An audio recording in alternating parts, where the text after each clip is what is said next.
Sabor.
What's your favorite idea? Mine is being creative. Oh yeah? Well, mine is unraveling the mysteries of insane viral videos.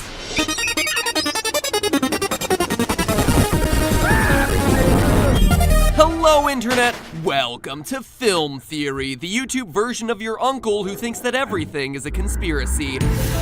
Why, yes, Uncle Bob, I do think it's strange that you never see a baby pigeon, and I'm definitely interested to hear your theory about the government's involvement in that. Please tell me more. And it's that kind of mixture of insanity and analysis that brings us to today's topic, the independent internet darling, Don't Hug Me, I'm Scared. If you're unfamiliar with DHMIS, it's a series of short films with puppets that looks to be inspired by shows like Sesame Street. But hold on there, all you neglectful parents raising your kids off of YouTube videos. If any of you are looking it up right now to show your children, you're probably gonna want to let me finish this sentence first. Because each episode of Don't Hug Me, I'm Scared features a bit of a dark turn towards the end. Like arts and crafts with a real heart. Or a giant can eating a duck alive. Oh yeah, you're in that part of YouTube again. But even though Don't Hug Me, I'm Scared is genuinely one of the weirdest things I've watched on YouTube, I really like it. It's really well done, and you should absolutely watch it. At its core, this series is all about YouTube. Don't Hug Me, I'm Scared's creators, Becky Sloan and Joseph Helling, pretty much started this from scratch on the site. The first episode came out only 3 months after I uploaded my first ever episode of Game Theory. It's a long time ago, so I feel like we have a kindred history here. But also I like it because this show refuses to be categorized. It's got puppets, but it also has animation in a lot of different styles. And then, if you wait long enough, it also has some live action sequences. All of these different styles are one of the things that makes it really hard to interpret. These videos aren't interested in playing by anybody else's rules, and that makes it really exciting to watch. But last, and probably most importantly, is the amazing attention to detail these videos have. The number of callbacks and Easter eggs in every episode is astounding. Some of them you have to practically watch frame by frame to even see. And you know that's the kind of stuff that makes me, and obviously tons of other theorists out there, really excited. There are a lot of different ways to interpret Don't Hug Me, but today really excited. There are a lot of different ways to interpret Don't Hug Me, but today, for our first theory on this series, that's right, I said first, more on that later, we're gonna talk about what the whole thing means. An overview of the main themes of the whole series. Granted, we're not the first people to try and do this. YouTube and Reddit were flooded with theories when the last episode went up, but I really tried to do my homework on this one, and I got an explanation for Don't Hug Me, I'm Scared that'll convince even the most skeptical of theorists. Be warned, comprehensive spoilers lie ahead, but then again, this entire thing is on YouTube, and it's just 6 episodes that are between 3 and 8 minutes each, so just go watch it, like right now. Anyway, you all ready? Fantastic! Let's get creative! If we're hoping to explain what's going on in Don't Hug Me, I'm Scared, we first need to establish what kind of world we're in. A lot of theories look at the bizarre events in this series as evidence of something sinister, such as the 3 main characters, to whom I'll be referring to from here on out as the red guy, the yellow guy, and the duck, being stuck in purgatory or some sort of nightmare. To that I say, Occam's razor, my friend. A better explanation is one that's a lot simpler. These 3 are just stars of a children's television show. Granted, it may not be a very nice children's television show, but the evidence is there. There are several instances in which we see the inner workings of a television show. We see clapboards and cameras right in episode 1 at the start of the creativity montage. Then again in episode 4 when the red guy follows the computer wire to the next room, and in episode 6 as the lamp explains dreaming to the yellow guy. We can also tell that most of the time, these characters are on sets. This is most obvious when Duck revolts in episode 5, saying,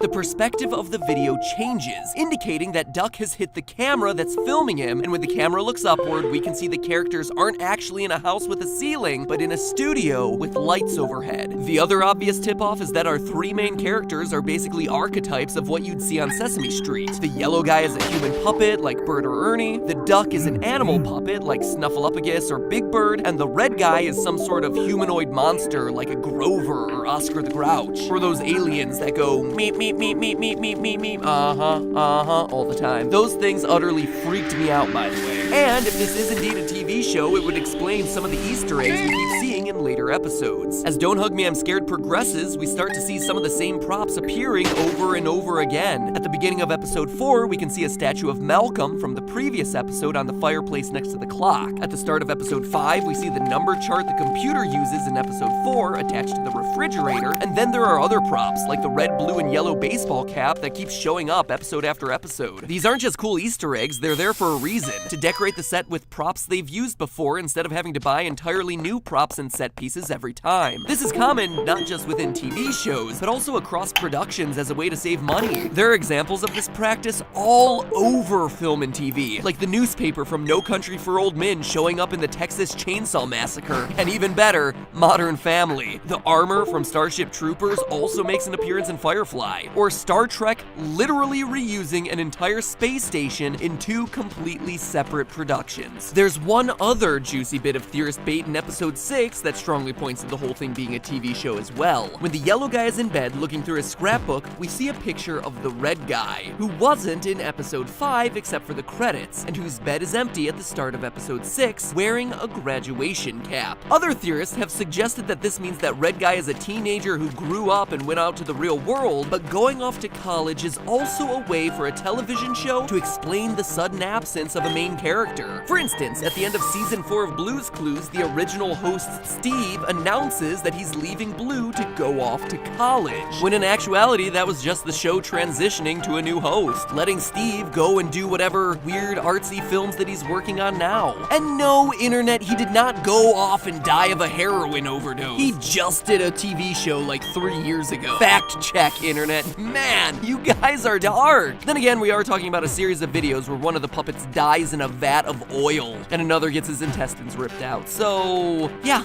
Internet is a dark, dark place. Alright, great! So Don't Hug Me, I'm Scared is a kids' TV show. Awesome! But what does it mean? What the heck are the makers of the show trying to say? Well, the first part of this is fairly obvious. Television messages that are delivered to children are corrupting them as much as they're helping them. Those episodes of Sesame Street? Oh yeah! Leading your kids down a dark path of brainwashing destruction. I'm looking at you, Big Bird. At least according to DHMIS. You don't think so? Just look at each episode. The pattern here is pretty clear. Each one has a theme you'd expect to see on a show like Sesame Street. Creativity, how time works, love, technology and computers, healthy eating, and dreams. But in every instance, that message gets corrupted. And not just by decaying flesh or catching your dad watching porn or a human heart covered in glitter. Let's take it episode by episode. Episode 1 is all about the virtues of creativity, except it portrays certain types of creativity as being right and wrong, claiming that green isn't a creative color and that the yellow guy's picture of a clown deserves to be destroyed because it's somehow creative in the wrong way. Episode 2 tries to explain the concept of time, but that explanation is overly simplistic and teaches that time is important, even though kids still can't understand it from the way it's being taught.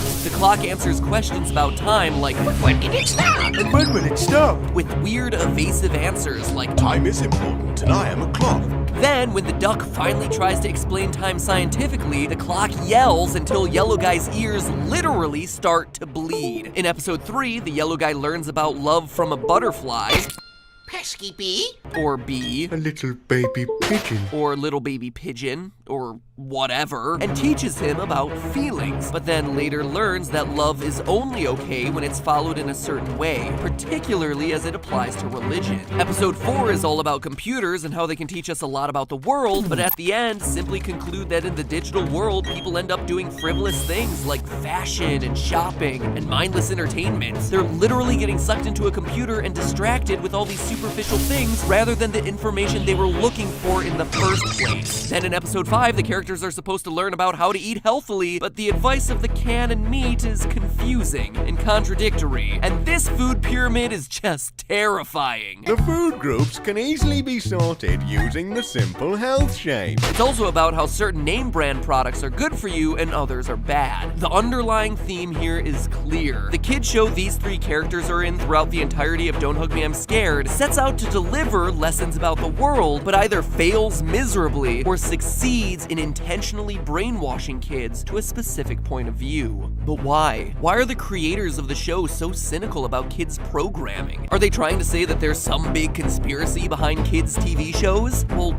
Yeah, actually, definitely seems that way. Dig a little bit deeper and there's evidence that the show's creators are railing against not just kids TV, but the makers of kids TV and what their goals really are. Not in educating kids, but in making money. Throughout the series, we see visuals all about earning money, such as the very first thing you see in Don't Hug Me, a newspaper which reads, "Stocks flying high," along with a figure that seems to imply that the value of the British pound is increasing. We also have subtler clues, like a board game in the background of episode 4 that's titled Money Win. But the most important element of this is in a very small detail. Any fan of Don't Hug Me, I'm Scared knows that each of the episodes takes place on June 19th. But what you have to look closer to see is the year. You can actually figure it out from episode 1. That newspaper headline about stocks soaring in the UK is no accident, and it's not fiction. If you look at stock records for June 19th over the last 100 years, there's one year in particular where stock markets were hitting record highs on that date, in 1955. In 1955, stock markets all over the world, including the US and UK, broke practically every record imaginable when the markets opened. And if this was good evidence in episode 1, in episode 2, we get our definitive proof.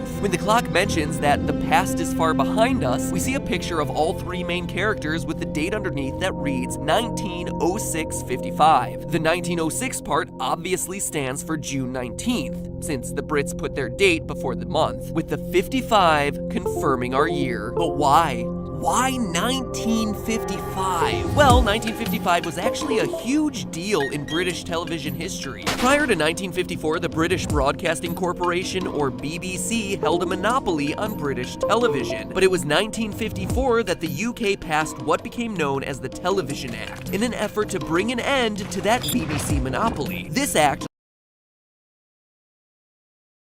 called ITV, for Independent TV, in 1954. While the BBC is sponsored by the British government, ITV is independent and therefore has to make its money through advertising. Now, in interpreting this series, other YouTube channels, most notably YouTube Explained, have covered this topic, but they've said in the context of Don't Hug Me that this was a good evolution. I see it the opposite way, and I'm pretty sure the creators of Don't Hug Me, I'm Scared would agree, and here's why. This was the first time that advertising appeared in British television, marking an inflection point at which television went from a medium to communicate and entertain to a medium to make a profit, thereby giving executives and advertisers as much and oftentimes more power than the creators. And Britain was especially sensitive to TV advertising. I mean, in the US, we were already used to interrupting TV programs with ads, or not even interrupting them at all. In the US, it was actually standard practice at the time to bleed those regular shows into an ad. So one minute you'd be watching the Flintstones and then all of a sudden they'd be selling you cigarettes.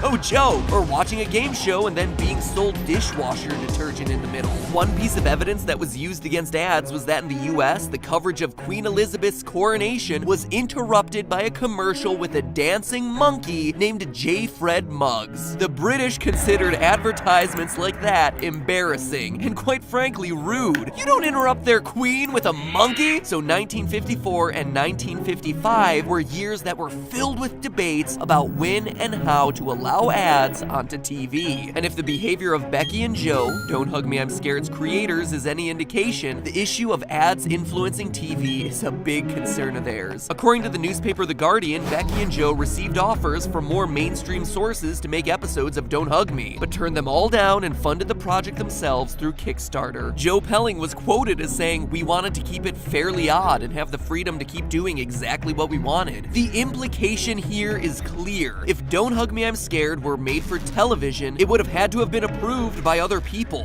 whose interests would have been for profit or popularity, not about the message of the show. And when you look at these 6 episodes, it's pretty clear that the messages for a positive, good, inspirational, entertaining kids show are there, but they've been perverted by the influence of an outside force. Don't Hug Hug Me, I'm Scared is ultimately a parable for the loss of control that artists trade off when they work on bigger screens. Their messages are manipulated and their morals are poisoned by others with ulterior motives. And with that, I'm gonna have to leave you hanging. I know, I'm sorry. I recognize that we're just starting to scratch the surface of this series, but establishing this series as a launching point was really important for answering all the other questions that we haven't gotten a chance to touch on today. Who are these characters, really? What is the significance of June 19th? What about Roy, the ominous lurking figure the yellow guy claims is his dad? And what does the ending mean? But don't worry, we're getting to all those questions and more in just another week, which means that the lesson of today is subscribing.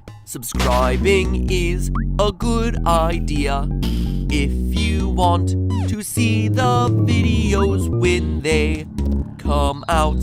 Subscribe. And in the meantime, remember, that's just a theory. A film theory. And cut.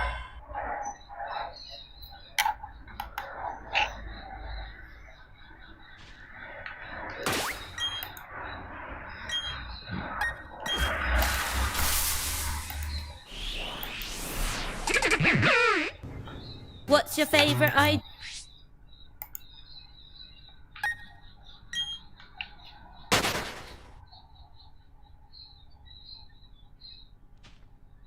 I guess it's my turn to choose a card. Let's see.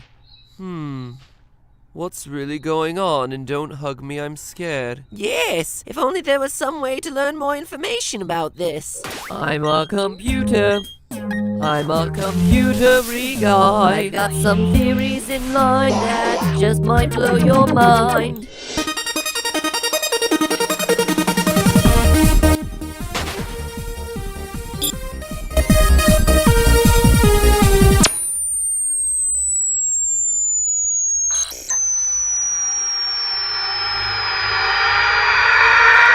Hello, Internet! Welcome to Film Theory, where we watch our internet videos a quarter frame at a time. You think I'm joking, but when it comes to Don't Hug Me, I'm Scared, it's pretty accurate. These videos are so densely packed with detail and symbolism that you can watch them over and over and over again and still come up with new Easter eggs you've never seen before. Just look at this one scene at the end of the 3rd episode of Don't Hug Me. The first time you watch, you might see Roy, Yellow Guy's dad, standing there while his son is indoctrinated into the cult of Malcolm. Keep looking and you'll notice the notepad and clock from the prior 2 episodes standing there behind him dressed in white robes. Keep searching and you see Red Guy and Duck there too, when they're supposed to be at their delicious chicken picnic, unaware of where Yellow Guy even is. Or how about here in episode 5 when Duck quits the show? There are a few frames of Red Guy's spaghetti head in the microwave and a few frames later, his legs where the meat man was standing just seconds before. And it isn't just limited to the videos. At the end of episode 5, we see Red Guy leaving a phone booth. Google search for the phone number on that phone booth and you find this hidden video. The log's in the bin. So are those duck boats the smoking gun that decode everything that's going on in this series? No, they aren't. But you can bet I took it all into account in my creation of today's theory. Because last time we covered the easy stuff, the symbolism of the story and how it represents a children's television show corrupted by the influence of advertising. But today, instead of looking at what Don't Hug Me, I'm Scared means in our world, we're going to explain what it means in its own world. Who are these characters? What is the deal with all these Easter eggs? And how should we be interpreting the ending? Is it even an ending at all? I've got the answers all here for you, and by the end of this video, I guarantee to have you digital dancing. Now, as I watched and rewatched the series, even though Red Guy, Yellow Guy, and Duck are the ones who appear on camera most often, these videos seem to have 2 main characters. Red Guy, yes, and Roy, Yellow Guy's porn surfing father. And that's reinforced in episode 6, where the whole ending sequence of events revolves around the relationship between these 2. But who are they? Additionally, in a series full of bizarre moments, 2 events seem to be the most game-changing. Red Guy's literal mind blow at the end of the computer episode, and the dramatic shift to real life in the middle of episode 6. It was my theory that if we could somehow answer who those 2 characters are and what those 2 events stood for, then this whole enigma ball would unravel. So I started with the guy that we have the most information about, Red Guy. Now, as we established last time, Don't Hug Me depicts a television show with Red Guy, Yellow Guy, and Duck as performers on the series. Oh, there you are. We've been looking for you all afternoon. Don't get me wrong, I didn't say that they're good performers, but they are performers nonetheless. In addition to all the camera and set imagery we discussed last time, there are multiple instances where things don't go as planned, and Red Guy literally breaks the fourth wall to address what seems like someone behind the camera. The first instance of this occurs in episode 2 when the clock begins to talk. Red Guy turns to the camera, genuinely confused, saying quietly, Who is that? Then again, at the beginning of episode 4, the Red Guy delivers his setup, If only there was a way to learn more about the world. then strongly indicates towards the globe. Even the music cue follows him. Duck then joins in, trying to cue the reveal of the globe, but both are genuinely caught off guard by the computer coming to life. Apparently a change in the script that neither were made aware of. It's made especially clear that Red Guy wasn't in on this change when he reveals that they already had another computer, a cute laptop, but is once again cut off before he can get through his thoughts. From there, Red Guy tries to shut the computer up by saying things like, Wait a second. What's your favorite colour? Stop talking. Be quiet. before touching the computer and causing it to freak out. So clearly, Red Guy is both unaware of and very displeased by these unexpected changes. So then, who is he? Well, that answer comes to us in the final episode, Dreams. It starts with Yellow Guy left alone learning about dreams from the lamp, but quickly transitions to Red Guy IRL at a desk job and singing the Creativity song at a karaoke bar to receive, let's just say, less than stellar reviews. Now, most other theories see this as occurring in the present day, but what makes more sense is that this scene is actually a flashback to the Red Guy's life before the show,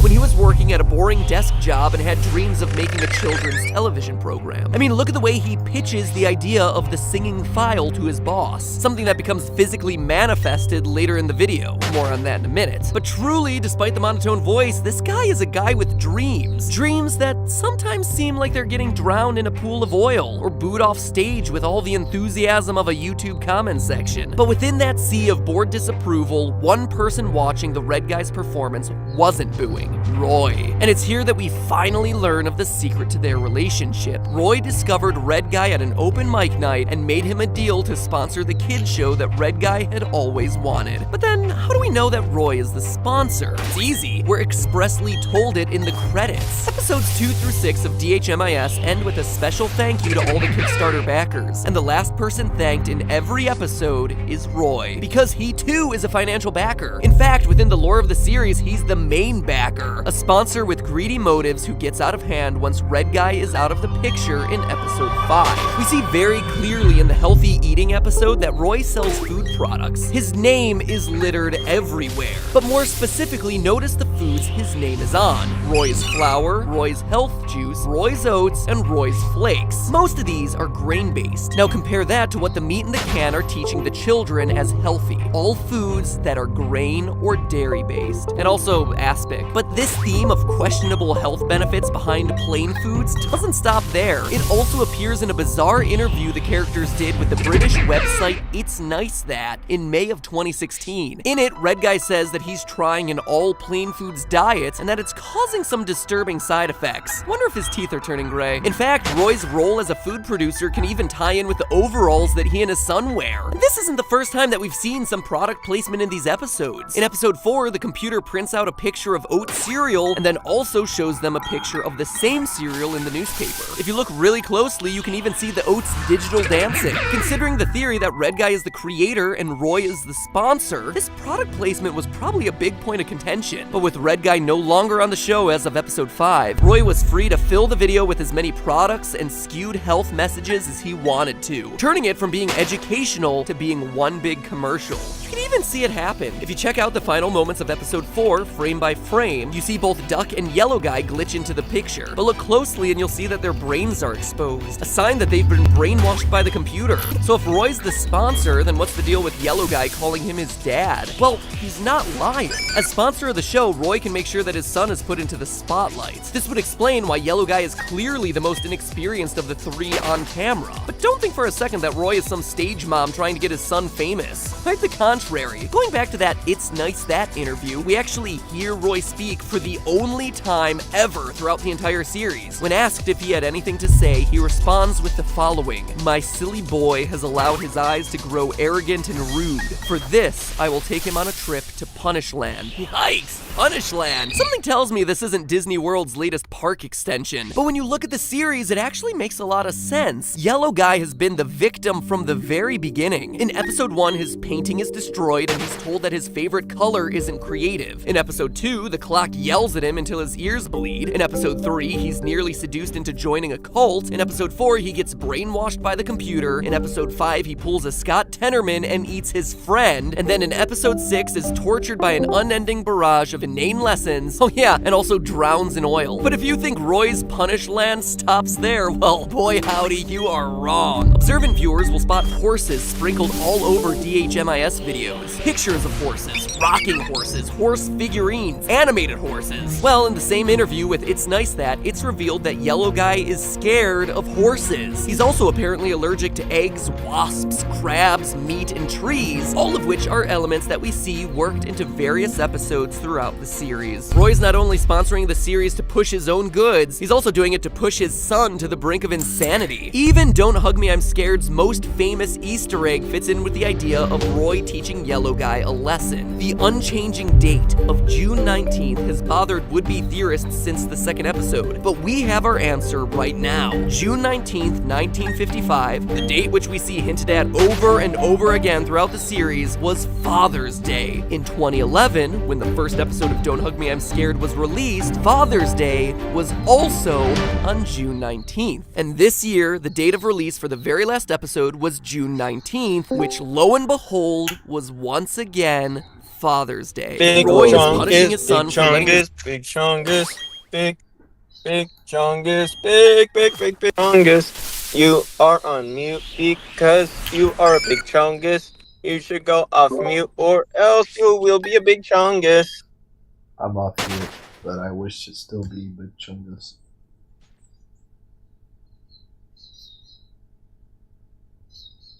Can you hear me? Hello? Can you hear me? Bruh. Shumai. Can you not hear me? I can hear you. You said, bruh, and then you said, can you not hear me? I did not I say couldn't hear you bruh. I before think that. my voice got a little cut off. It did.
His eyes grow arrogant and rude. Maybe something about catching his dad watching porn. But regardless, he forces him to respect his authority by making every day Father's Day, a constant reminder of who is in charge. As long as the date is June 19th, Yellow Guy is doomed to suffer this torture with no end in sight. Or at least that's what would have happened if not for Red Guy. Which means it's finally time to talk about the ending. At the end of episode 4, Red Guy resists being lured into Roy's computer world, leaving the living room set with Roy hidden in the corner and instead noticing that the computer is hooked up to a mysterious red cable leading to the next room. When he opens the door, it's revealed that he's covered in motion tracking balls and discovers a super low-tech version of episode 1 being recorded. Then his head explodes. So what does all this mean? Well, the head explosion is definitely a literal version of Red Guy's mind being blown, but what exactly blew his mind in the first place? Many have said it's him realizing that he's on a TV show, but as we've seen already, both he and Duck break the fourth wall repeatedly, meaning they know they're on camera. Instead, I think the revelation is a lot more positive. Notice that he follows a red cable hooked up to the computer and that he's leaving Roy's room. A room, mind you, with higher production value, filled with props and motion capture ability, only to find himself in a room with a crude set and props. Red Guy's mind blow in this moment is that he doesn't need the dominating presence of Roy, that he can create his series on a low budget and load it directly onto the computer, i.e. a place like YouTube, without needing a bunch of money. Remember, episode 4 is all about what you can do on a computer. According to Roy, it's all superficial consumerism things, charts, digital style, dancing, but here, Red Guy sees a video being filmed. Have they even made the World Series once? No, I thought you meant like normal people football, not American football. No, I was talking about the World Cup. They don't even have a Stanley Cup either. And if I had to bet... But if you were talking about football, then how come you... I haven't seen them in the NBA Finals. If you're talking about football, then how come you brought up Super Bowl? Because I was making fun of Spaniards because they never won a Super Bowl. And they but you're not talking about American football. You're talking about actual football. And they also haven't won. They haven't won the rowing. You know, actually, they probably have won the World Championships in a couple events. So, scratch that. Really? Like, who even cares though?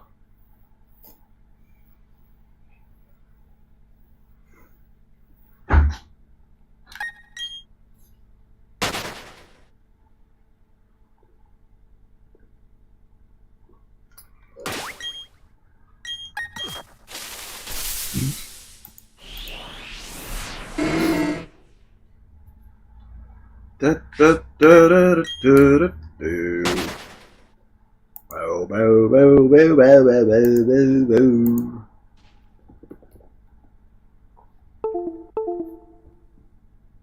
Let's see. So the World Rowing Championships today are in...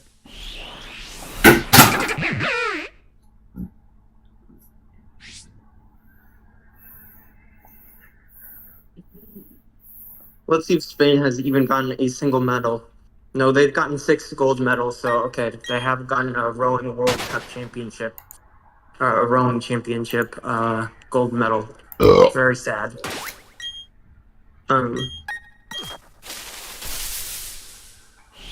But it's gonna be in Amsterdam this year. What do you think about that? Rowing? It's gonna be in a month. Yeah, the rowing World Championships. I mean, you're like the only. Well, I don't know. I don't know. Yeah, I'm the only one that cares about rowing that you know. It's not. That's not what I was gonna say. I was gonna say like, I haven't ever seen water in Amsterdam. What? What do you mean you've never seen water in Amsterdam? I mean, you have, but I haven't. The city is full of canals. That's like the entire city. No, that's Italy. No, that is Italy as well. That's Venice too, but Amsterdam is also just made of canals. Amsterdam is just beer. There's nothing else in that country. Bruh. Name one iconic thing about Amsterdam that isn't beer. They have windmills. They have weed. They have the red light district. You've heard of the red light district? Oh yeah, they have windmills because they need to make wheat to make their beers. So the windmills are obviously not in the actual city. They're like just outside the city. But, But they have you've heard of the Amsterdam red light district, haven't you? No, What do you mean you haven't? I've heard of the brand of beer we have in Brazil called Amsterdam. So that's that says all I need to know about the country. Well, their red light district is the most famous one in the world, and that's why it's called the red light district, is because they have they have all the like naked women and prostitutes or whatever. Really? Yeah.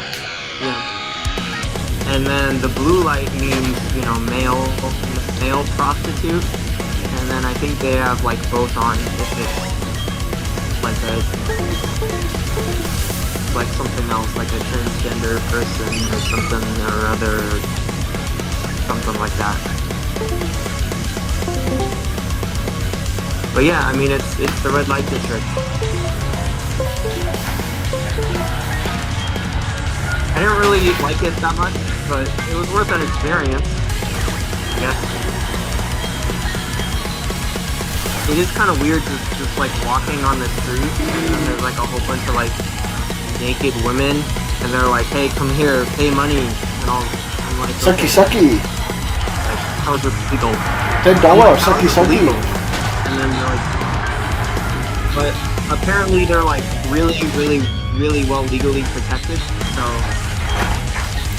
like some of the windows are actually like really highly protected for, so you have to be like a really good prostitute or whatever to get to the top fucking stripper spot. I've heard it's like being a prostitute in Australia is not that bad because the government does help you somewhat. Well, in the Netherlands it's not bad either because, yeah, they have the biggest red light district in the world.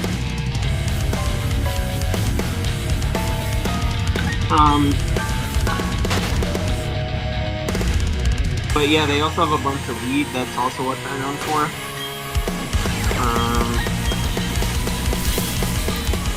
Let's see.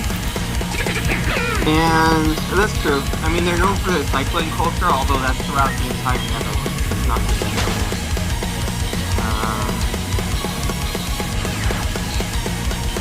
They have the Van Gogh Museum in the Anne Frank house. And that's what? Anne Frank. Yeah.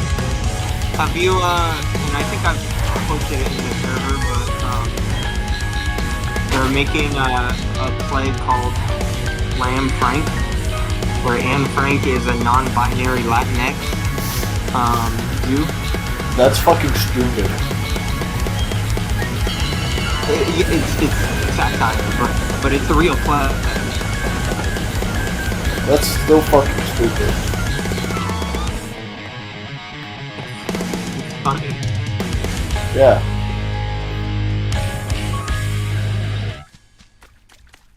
I'll send you the reel.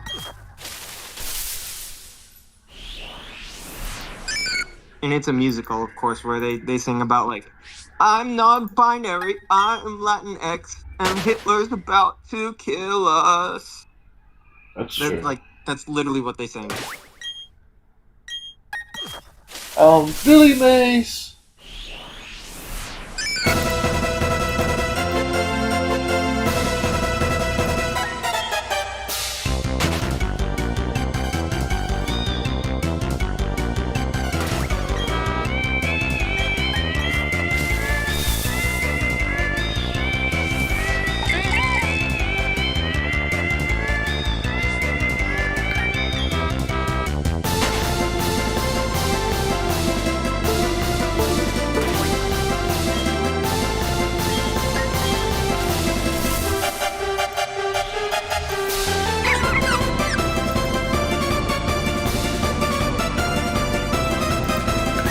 let me find like the funniest reels.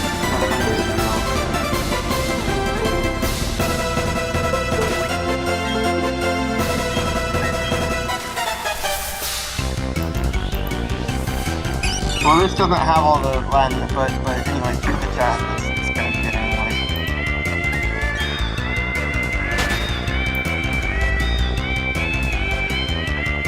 Come on, it's in bed. Okay, it's in bed.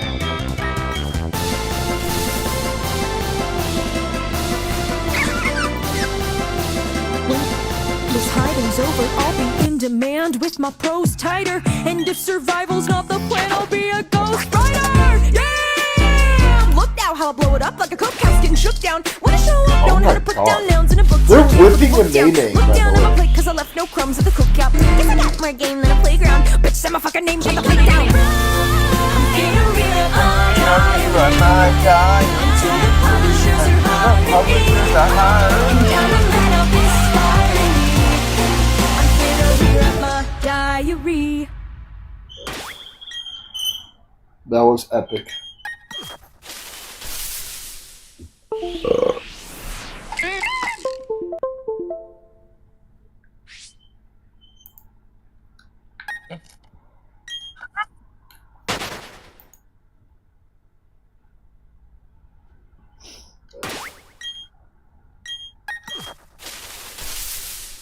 Tung tung tung tung tung tung sahur. Tung tung tung tung tung tung tung sahur. Tung tung tung tung tung tung. Tung tung sahur sahur. Tung tung tung tung tung tung sahur. Tung tung tung tung tung tung tung tung. Tung sahur tung sahur tung sahur tung.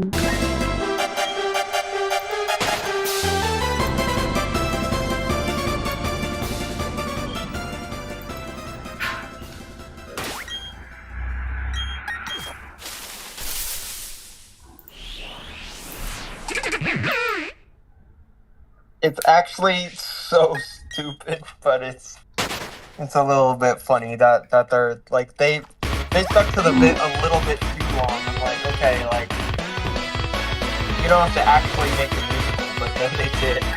Like, alright, that's a little bit too much commitment to the bit, if I'm being honest. Oh, musicals are cool.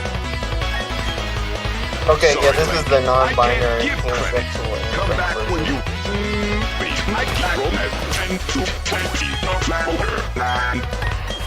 What's wrong, Azaki? Do you not like the idea of Anne Frank being more inclusive? I'm okay with her being non-binary. Why should she not be? Why should they not be non-binary?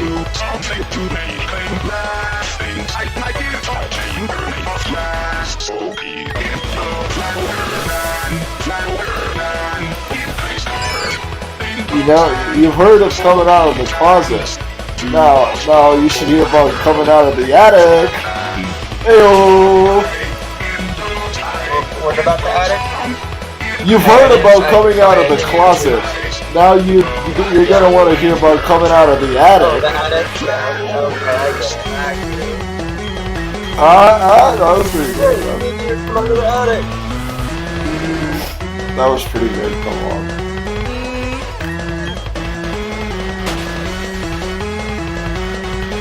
I swear to God, they better make that joke in the actual musical. They better credit me. I'm pretty sure you're not the first person to think of that, but like, I sure hope if they made that joke, it would be.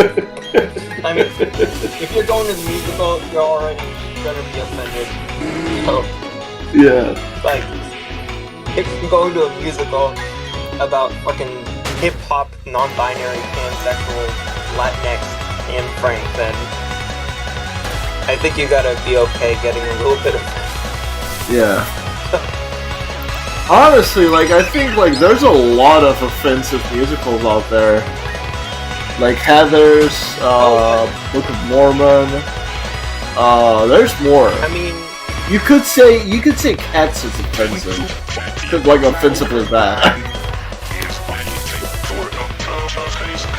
I mean, yeah, no, musical stuff, like on or off Broadway, they do a lot of weird stuff. Like, that is not the I know. most offensive stuff by far. I know.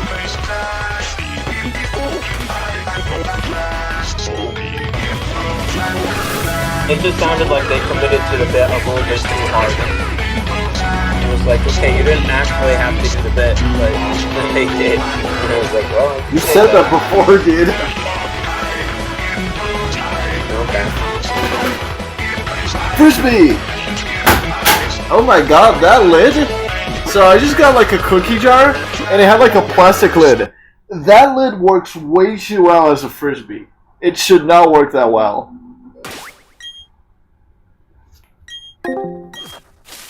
Do you like playing Frisbee? Good. Yeah, I like Frisbee. I played a lot of it in university, but obviously now I'm not in university.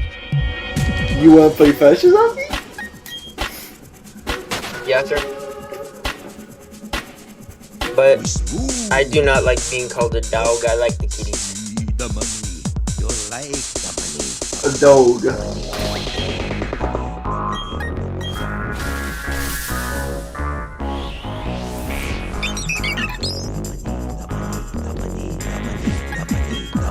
It's Brian the dog.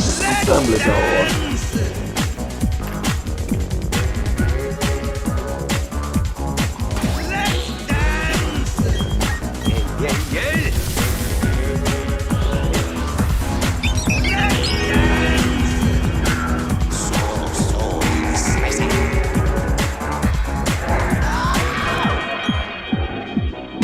Dimitri on the mic with a shout out to all my nightclub Saturdays. Smooth. Keep it smooth, baby. Walk tall, stand tall, feel funky. Juice. Who's got the juice? Smooth. Dig the kinetic. Kinetic aesthetic. Yeah, yeah, yeah. Got to keep it smooth. Crazy sweet. Got to keep it smooth. Feel funky. Got to keep it smooth. Crazy sweet. Freak out. Let's dance. Got to keep it smooth. Crazy sweet. Let's dance. Got to keep it funky. Crazy sweet. Let's dance. Got to keep it smooth. So I think I might like freestyle this time. are you not gonna like Freestyle, work maybe. today? Picking up on what I'm throwing down. Pizza. Show your brain. No, work is for the employed. I'm unemployed. How come you're talking to me right now?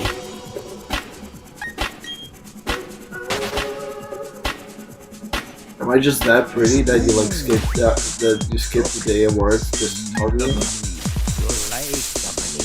Because of my No, I'm big just boobs? eating breakfast, and it's okay. Oh, okay. Bro's eating breakfast. Oh shit, I was actually gonna do something before work. Let's dance.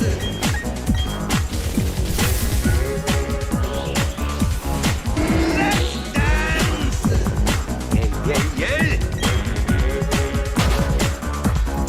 Oh, I forgot that phone existed.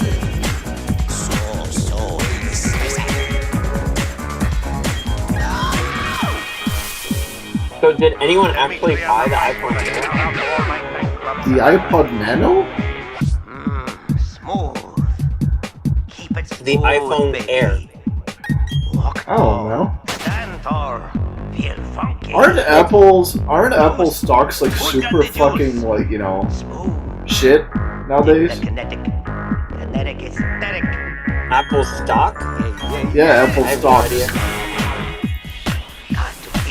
I have no idea. I haven't invested in Apple. Or I think I actually did maybe a little bit, but only in an index fund, so I have no idea. What did you? Let me check their 6 months. No, I mean they're up 31% in the last 6 months, so looks like they're doing all right. You know, it's funny. And in the past year, they're up 50%. Yeah. They're doing fine, but everything else, like McDonald's and Starbucks, I think maybe even Disney are like doing bad nowadays. Doing worse, at least. Yeah, Disney's gone down in the last 6 months. They've gone down in the last year. They've actually gone down in the past 5 years, which is wild. So,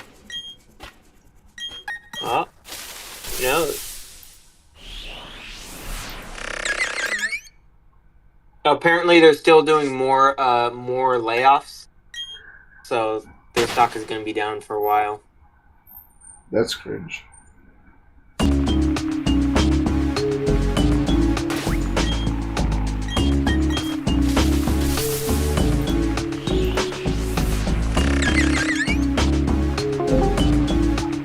So I couldn't even finish the workout today.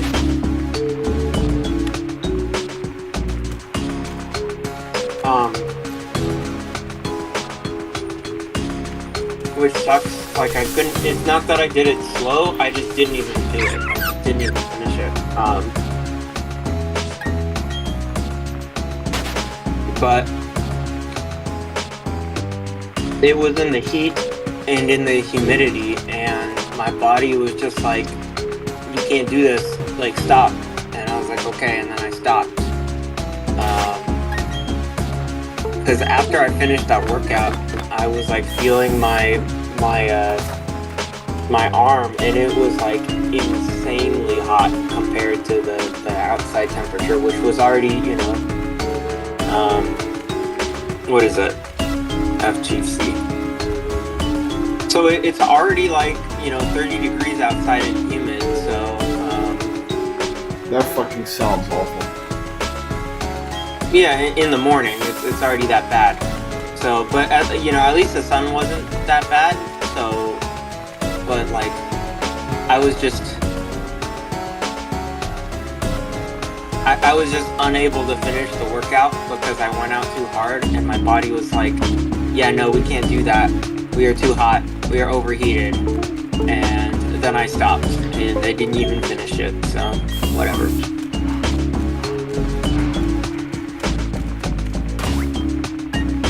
What do you think about Kit Bodega from Game Overs?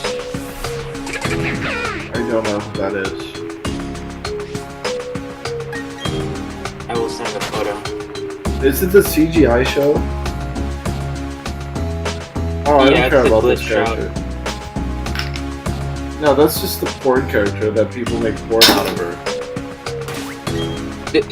She has to have like set a record for the amount of porn that wasn't her. Like genuinely, like she unironically, it just the amount of porn there was in like such a small time was like what? She was like porning out. Yeah.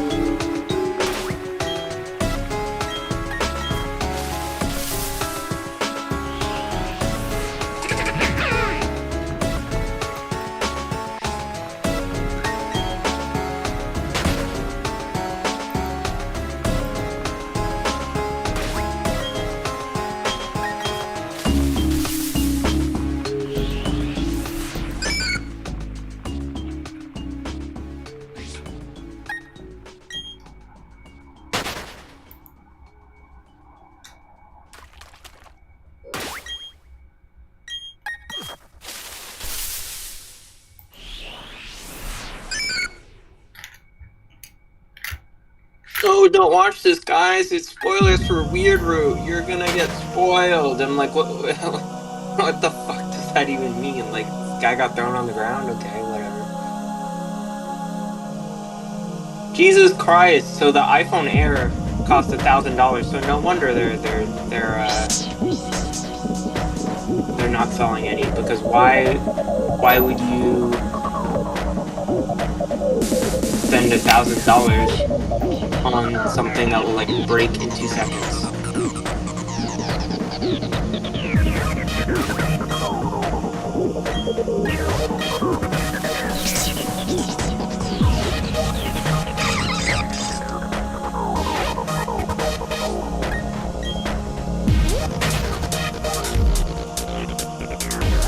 Hard.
Gonna take you back to the past. It's passwords, syntax software, PowerPoint, Excel, Outlook, and Rather have a buffalo take the diarrhea dump in his ear. He's gonna take you to the past where shitty games and suck ass. He's the angry video gamer, the Nintendo nerd. Rather eat roadkill scum, rather eat a buffalo. He's a nerd, the angry video gamer. He's the Nintendo nerd, angry video gamer. Yes, he's the angry tar. They say a nerd, angry video gamer.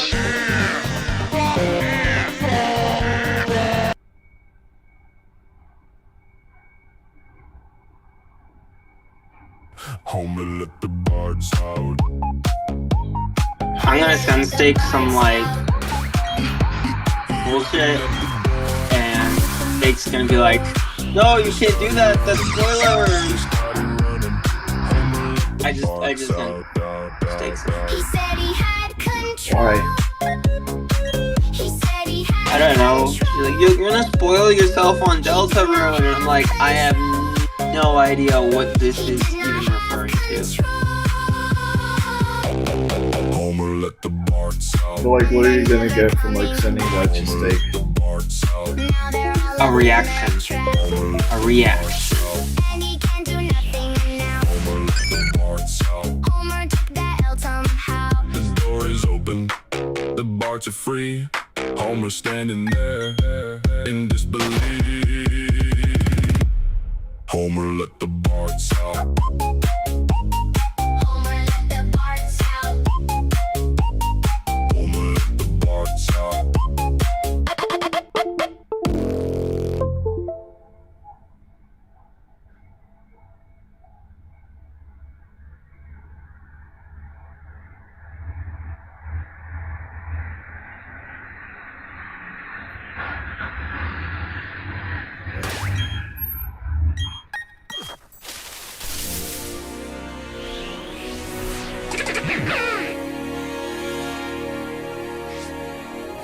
Wait, she just responded to Rona.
Lucy be like, of course you agree with IGN, and I'm like, bruh, I haven't even, the game isn't out yet. How could I agree or disagree with IGN?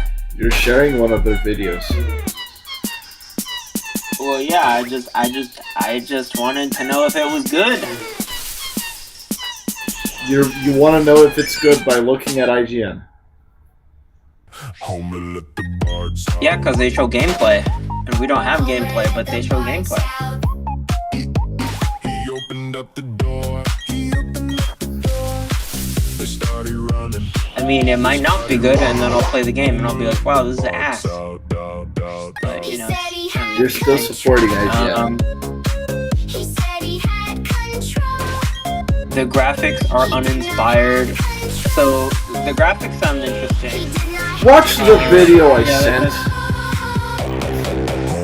Did you send the video? Yes, watch that video. Where? I don't see it. Oh, the one by Video Game Donkey? Yes. It's timestamped. I think I've... Just watch it. Oh, just the timestamp part.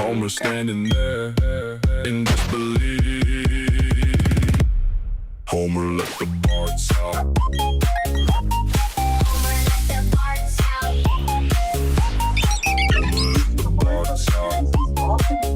Watered down, more casual attention. It's a shame it doesn't push the system's visual or audio capabilities. Bit of a disappointment. I mean, generic, bubbly music playing with friends is still a bit of a chaotic mess. By the time Mario U really starts to do interesting things, it's over. Damn, he fucking hates this shit. What the fuck? It has a little something for everyone. 9.1. It has a little something for everyone. Okay. But the stuff that happened was they got paid to give it the only high critiques rating. that he made. Okay, the only critiques that he made of the game were one, the graphics were. Are you really just gonna repeat what we just heard 5 seconds ago? Is this necessary? No, because they are minor critiques, you know? No, they're not.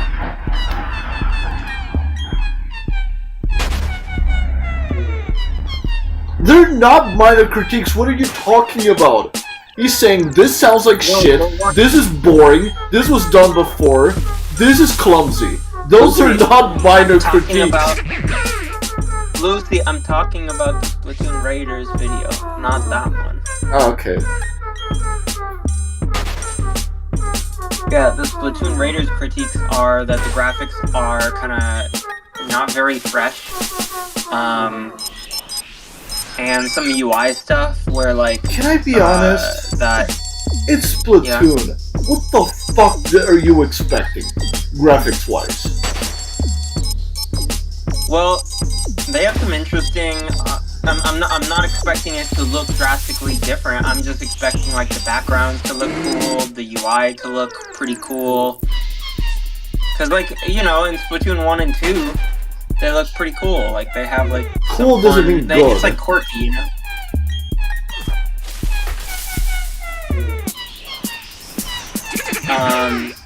It's like quirky. And what am I?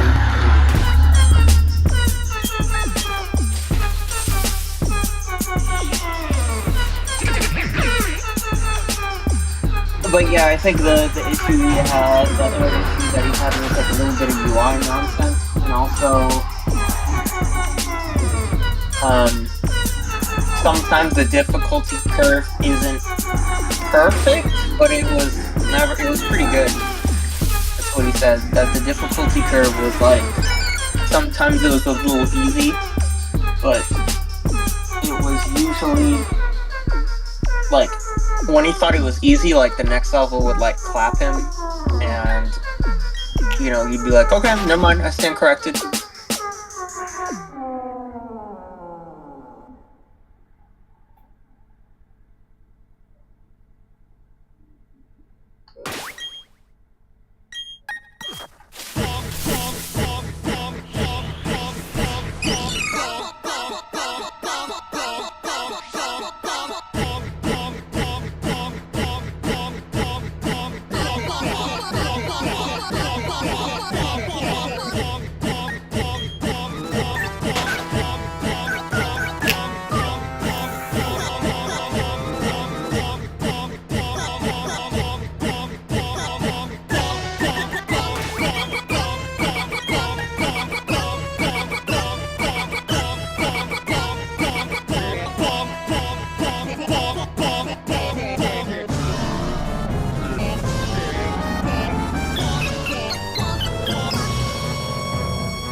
Chungus. Stand on the freaking point, you moron! Stand on the freaking point, you moron! Eat it, Betty! Eat it, Betty! Yeah, it's a freaking Batman! Come on in circles around you! Yeah, it's a freaking Batman! Circles around you.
Okay, I will go get ready for it. Fatty. Yeah. I feel pretty shit. Yeah.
I guess it's my turn to choose a card.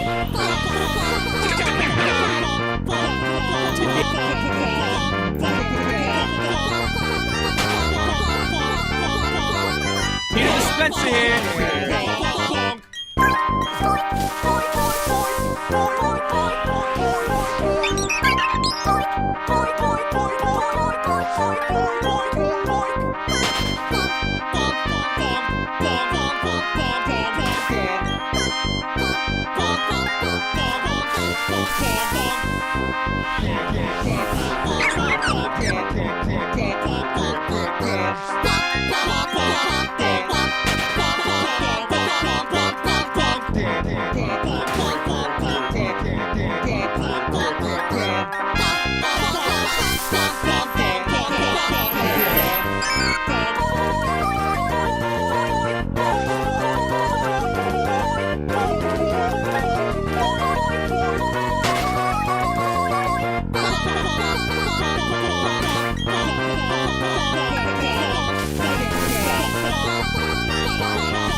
Theory. Because last time we covered the easy stuff, the symbolism of the story and how it represents a children's television show corrupted by the influence of advertising. But today, instead of looking at what Don't Hug Me, I'm Scared means in our world, we're going to explain what it means in its own world. Who are these characters? What is the deal with all these Easter eggs? And how should we be interpreting the ending? Is it even an ending at all? I've got the answers all here for you, and by the end of this video, I guarantee to have you digital dancing. Now, as I watch,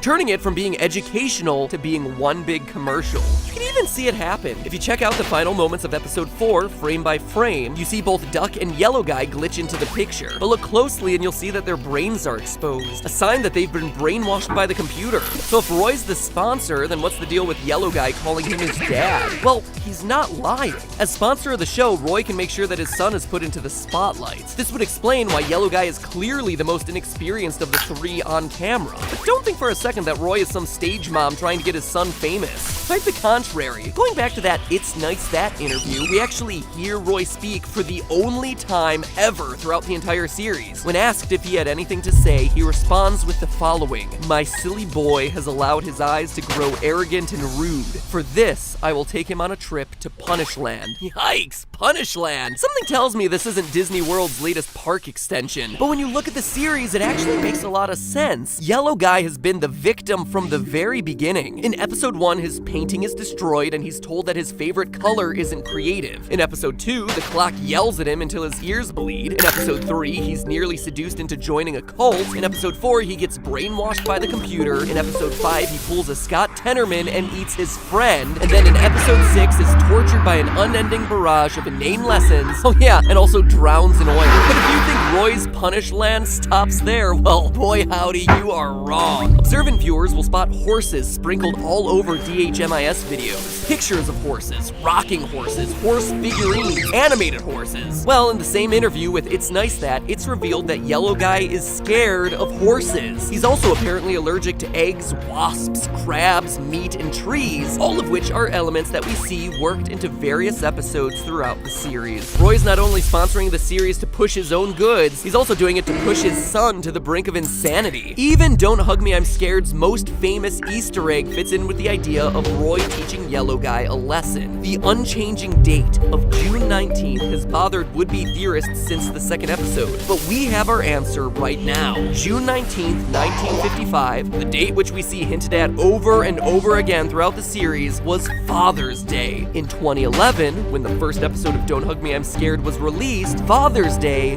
was also on June 19th.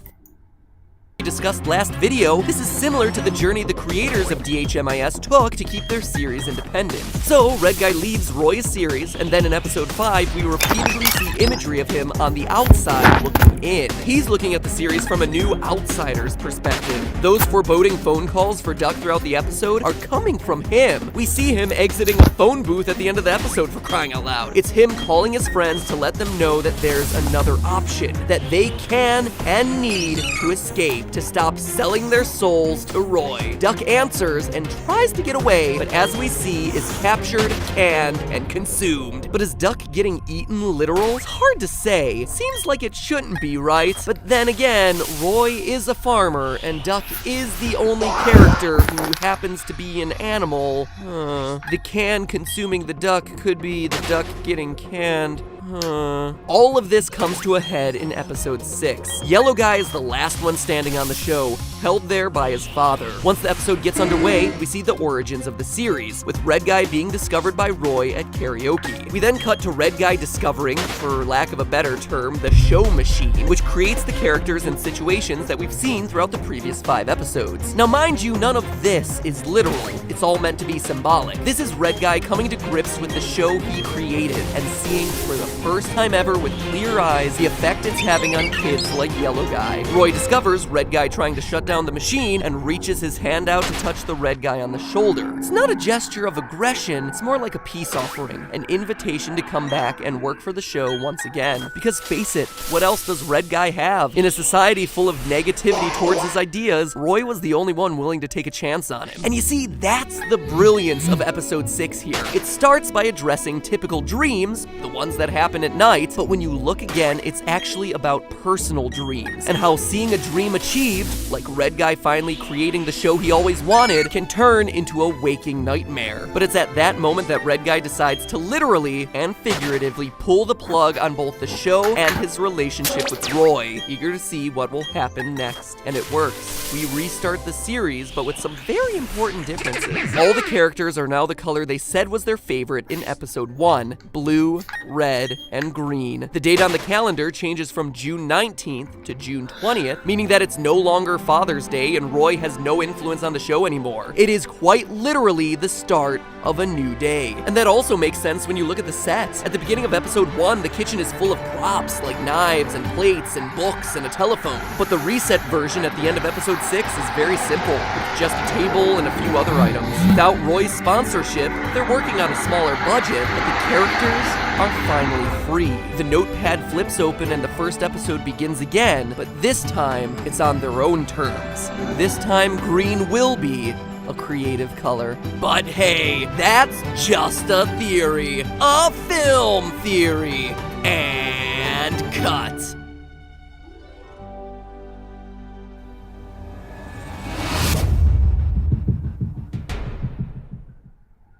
At least that's my interpretation. And at the heart of it, Don't Hug Me, I'm Scared is all about creativity and interpretation. I've seen other theories that are way different from this one that I've laid out for you, but they all still deserve your respect and attention. After all, when asked by the UK news site Metro about fan theories for Don't Hug Me, I'm Scared, co-creator Becky Sloan said, quote, "We've read a lot of theories online about what it all means, and they are all correct." So go watch the show again. Look for your own Easter eggs. Come up with your own theory and leave it in the comments below. There's only one rule though, guys. Be creative. And with that, we leave behind DHMIS. As we close the book on this two-parter, I gotta ask, of the 6 episodes of Don't Hug Me, which was your favorite one? Creativity? Time? Love? Computers? Healthy eating? Or dreams? Click on one to choose. I'm really curious which one you responded to most. I'm a toss-up between creativity and computers. The love one was good too. I'm just glad to be done with this. I've been watching these videos over and over and over again, and most of the time it's at like midnight or 1 in the morning. These are not things that you want to watch a bunch of times before you go to bed. Trust me. No, really. Trust me. Anyway, click on one to choose and cast your vote. Can't wait to see what the results are. Now, if you'll excuse me, I'm going through some superhero withdrawals. Or should I say, super villain withdrawals.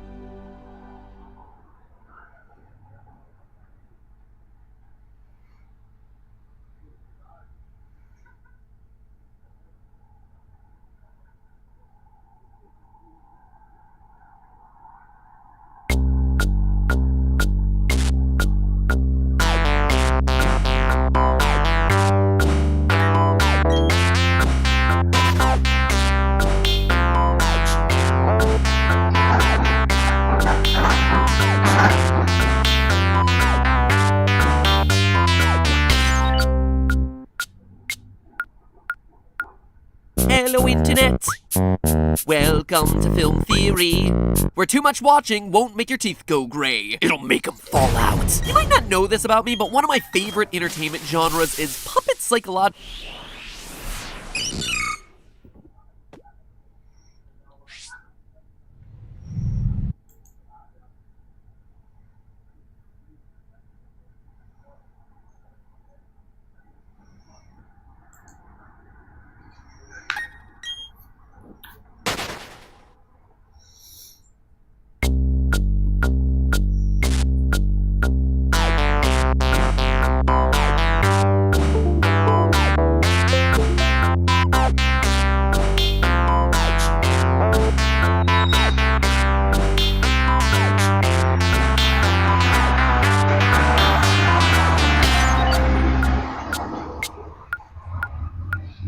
Hello, Internet.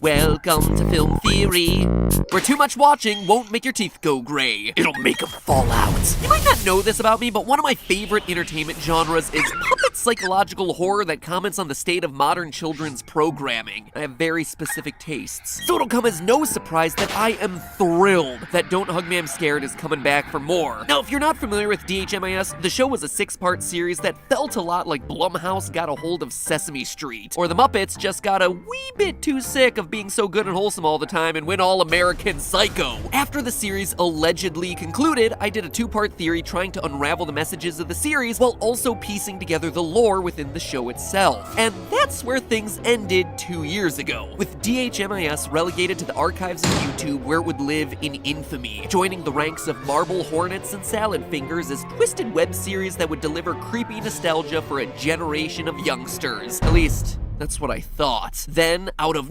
nowhere, the channel suddenly became active again, dropping a new trailer entitled Wakey Wakey to announce that the show was coming back. Right. Great news! When? It's unclear. Where can we watch it? Also unclear. Maybe YouTube? But given that it's now got the backing of Conoco, the production company for Conan O'Brien's show, it's really anybody's guess. What's the show gonna be about? Now that, I think I can answer. Sure, the trailer left a lot of people asking themselves, I wonder what will happen. and it is only 20 seconds of footage. That's not enough time. But it's more than enough. Based on the trailer, I'm fairly confident I can not only tell you the narrative arc of these episodes, but also what the deeper meaning of it all is. You see, it's my theory that this new season is going to be about the current political situation in America. The duck is Donald Trump. And if that sounds crazy, remember that this is a show where a boy wanders off from a picnic and almost ends up in a cult that worships a god who eats gravel. So it's time to pick apart the trailer and see just how deep this rabbit hole goes. To put Wakey Wakey into as much context as I can, let's do a quick recap of the original 6 episodes and my theory for what was really going on. Don't Hug Me, I'm Scared follows 3 main characters: the red guy, the yellow guy, and the duck on the children's TV program that the red guy created and that all of them star in. The show is being corrupted by the show's producer, financier, yellow guy's creepy stage dad, Roy. My dad is a computer. Whose goal seems to be to sell products and torture his son, both of which seem to be the main messages of DHMIS as a whole: the harmful effects that money and advertising can have on art, and the corruption of children's programming by that kind of for-profit agenda. After Red Guy discovers that their show can be made cheaply and distributed onto computers, his head literally explodes as he sees a way forward without the influence of Roy. The duck similarly gets tired of and consumed by the show, the latter, again, quite literally, before the red guy discovers the harmful effects that the show is having on kids, yellow guy included. He pulls the plug on the show, and the final scene of the final episode reveals that they're moving forward with a lower budget, independent reboot of the first ever episode.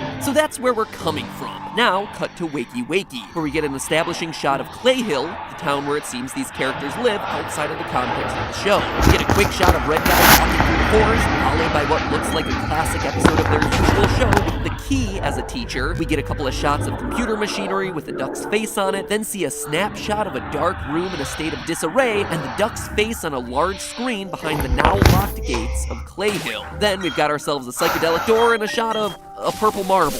I don't know, a lot of people online think that this looks like South Park's member berries. I love to remember. But it would be a weird reference for them to make. Anyway, Wakey Wakey ends simply with Don't Hug Me, I'm Scared, and then the production companies, Blink Industries, Conoco, and Super Deluxe. It's not a ton to go off of, but if you actually slow it down, pay attention to the details, and think about who's actually making this show, some really solid narrative possibilities start to develop. First and foremost, it's important to note that the room that's partially destroyed in the trailer is, upon closer inspection, the office of Clay Hill's mayor, as we can see by the picture of him on the wall and the identifying medal he's wearing in the picture on his desk. Something happened to the mayor of this town. Notice also that it's discovered by the duck. See this shot of him opening doors and this duck-billed shadow when we're actually presented with the room. This is going to be important later on. The disappearance, or even murder of the mayor, likely prompts the show that Red Guy, Yellow Guy, and the Duck are on to do a very special installment about safety, with this key as their guest teacher. As these episodes always go, what probably starts as a basic lesson about the importance of safety and locking things up spins wildly out of control, escalating into a paranoid fervor about security and keeping bad people out. Notice that the yellow padlock that's put on the gates of Clay Hill in this shot looks a heck of a lot like the lock that's hanging around the key's neck in that brief scene. We also see that the red guy is now locked out of town looking in. Why would that be? Because he's now the bad guy, or at least that's the story that's being spread about him. Let's take another, even closer look at what I assume is the crime scene in the mayor's office. On top of that overturned file cabinet, we see a green scarf with yellow perpendicular lines on it that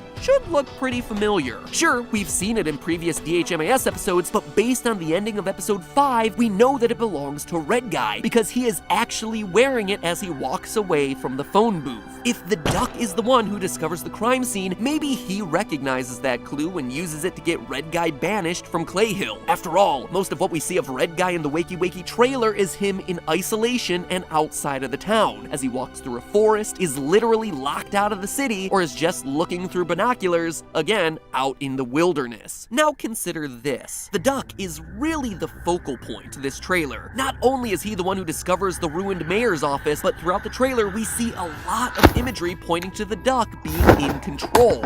closely at the shot of the locked gate. Behind it, there's that screen with the duck's face on it. It's hard to fully make out the words, but it appears to say the town is safe. So with the mayor missing, there is now a power vacuum in Clayhill, one that the duck seems to step in and fill. He is an established television celebrity, and if he throws Red Guy under the bus by blaming him for the violence against the mayor, he can use that to improve his credibility and spread the message that he'll be the one to keep Clayhill safe and thus should be in control. And then there are plenty of subtler clues at play too. When we see the locked gates of Clayhill, we can also see a surveillance camera with a duckbill on it, insinuating that it's the duck who is behind these security measures. That same kind of duckbill is also on the robot with the drill for a hand that we see in this shot. Then of course there's the shot of what might best be described as a duck machine, with him plugged into various computers and machines like the ones that we saw at the end of DHMAS 6 that were being used by Roy to control and monitor the show and Yellow Guy. It's also noteworthy that this duck machine might be in the mayor's office. We've got yet another green filing cabinet similar to the one that we saw on the floor with Red Guy's scarf on it, and the same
within my heart is a light that is shining bright.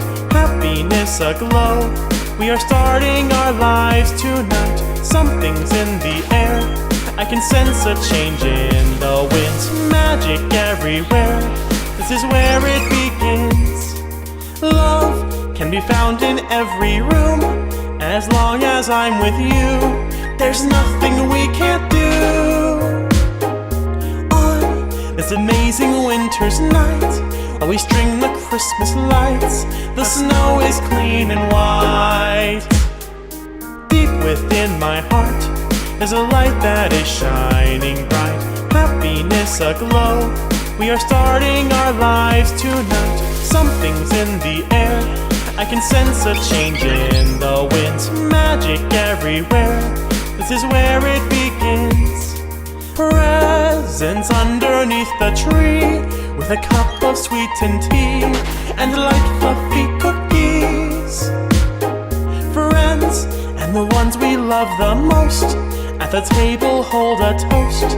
These memories we hold close. We'll be together till the end of time.